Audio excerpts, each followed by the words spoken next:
Ieri sera ti hanno fatto anche una videochiamata, cos'è successo? Sì, in cui loro lo stavano picchiando.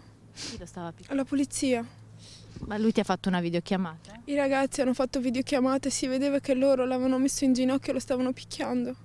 E ora abbiamo perso un amico.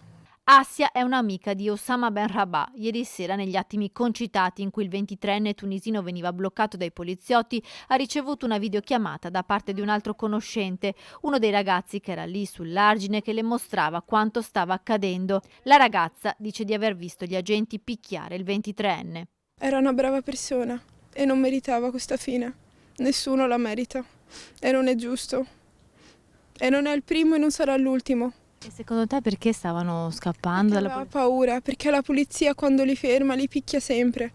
Quindi lui per paura è scappato. Accuse pesanti quelle mosse da Assia nei confronti dei poliziotti. La questura di Padova, in una nota ufficiale, smentisce la violenza e afferma che al momento le dichiarazioni della giovane non trovano alcun riscontro.